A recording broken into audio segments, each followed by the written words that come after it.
Sakamoto menghabiskan waktunya bermain game daring Battle Royale yang unik, di mana setiap pemain hanya menggunakan bom untuk mengeliminasi musuh. Permainan ini menguji strategi dan kerja sama antar pemain.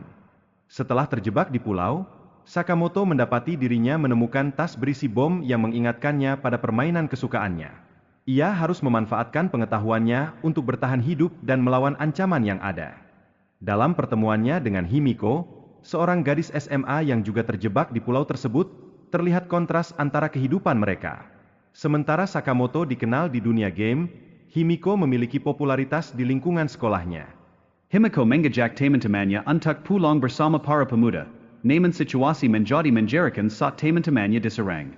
Kejadian ini menimbulkan ketegangan dan rasa takut yang mendalam di antara mereka. Setelah melaporkan insiden tersebut, Himiko harus menghadapi konsekuensi dari tindakan teman-temannya yang memilih untuk menjauh. Dia merasa dihukum atas kejadian yang tentu saja bukan kesalahannya. Dalam usahanya untuk bertahan hidup, Himiko berhadapan dengan pria-pria yang berbahaya dan terpaksa membuat keputusan sulit demi melindungi dirinya. Situasi semakin mencekam ketika dia harus berjuang untuk hidup. Sakamoto menentang permainan brutal yang ditetapkan oleh pengelola, tetapi mengalami amnesia akibat ancaman yang diterimanya. Hal ini mengakibatkan dia tidak ingat bagaimana dia sampai di pulau tersebut. Sakamoto menyadari bahwa aturan permainan sangat mirip dengan game yang pernah dia mainkan sebelumnya, dan ia curiga bahwa pengembangnya adalah Tyrannus. Ketertarikan ini mendorongnya untuk mencari tahu alasan di balik pengiriman mereka ke pulau. Dalam pencariannya untuk mendapatkan perbekalan, Sakamoto menghadapi beragam situasi berbahaya, termasuk jebakan yang dipasang oleh peserta lain.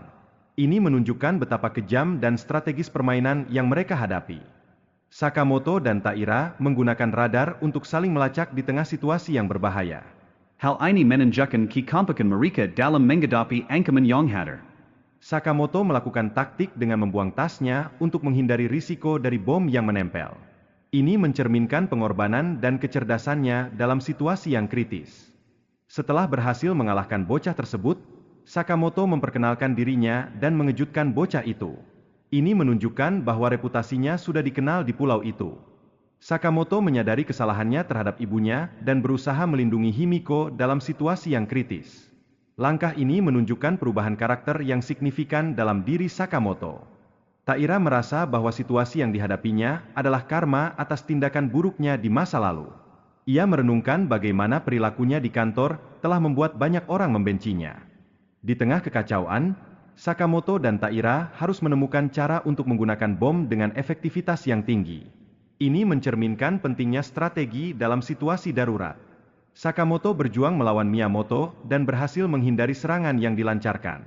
Dia menunjukkan ketangkasan dan keberanian yang luar biasa dalam situasi berbahaya ini. Himiko yang terikat berusaha berkomunikasi dengan Sakamoto.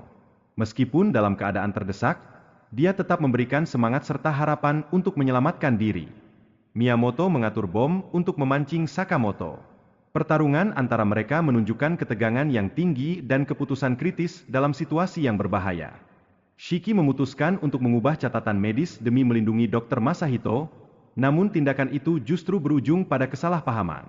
Shiki harus menghadapi kemarahan publik sendirian setelah insiden tersebut. Setelah insiden itu, Shiki dan Masahito terpaksa bekerja sama untuk mengumpulkan 14 keping radar agar bisa keluar dari pulau. Kerja sama mereka dipenuhi ketidakpercayaan dan potensi pengkhianatan. Sakamoto dan Himiko merencanakan untuk mengancam pilot helikopter agar dapat melarikan diri dari pulau dengan hanya mengumpulkan 7 keping radar. Mereka yakin bisa berhasil jika saling bekerja sama. Sakamoto merasakan ketidakpercayaan terhadap Masahito, yang semakin mempersulit situasi dalam misi mereka. Ketidakpastian ini mempengaruhi keputusan yang harus diambil Sakamoto. Konflik antara Sakamoto dan Oda muncul kembali ketika Oda mengungkapkan hubungannya dengan Aiko, memicu kemarahan Sakamoto. Hal ini menunjukkan dampak hubungan masa lalu terhadap interaksi mereka saat ini. Masahito merasa kesal karena kehilangan bekal makanan dan menyesal setelah bergabung dengan Sakamoto. Ini menunjukkan ketegangan emosional di antara anggota kelompok saat menghadapi situasi yang sulit. Himiko berlari untuk memperingatkan Sakamoto tentang bom dalam koper yang dibawa Masahito. Sayangnya, ia terlambat dan bom tersebut meledak. Masahito berusaha mengecoh Sakamoto dengan berpura-pura kabur. Namun, Sakamoto berhasil memindahkan bom tersebut ke tempat Masahito. Taira yang merasa ditinggalkan oleh Sakamoto mulai berhalusinasi dan berusaha membunuh Sakamoto dan Himiko. Ia dipenuhi rasa frustrasi dan ketakutan yang mendalam. Himiko menunjukkan keberaniannya dengan menangkap bom yang mengancam mereka. Dia memahami cara kerja bom tersebut dari pengalaman bermain game sebelumnya. Taira merasa panik dan berusaha melarikan diri, namun justru terjebak oleh posisinya yang dapat dilacak. Ini menunjukkan konsekuensi dari tindakan yang diambilnya. Himiko memberikan keping radar kepada Sakamoto untuk membantunya keluar dari pulau, menegaskan pentingnya kerjasama dalam situasi yang sulit.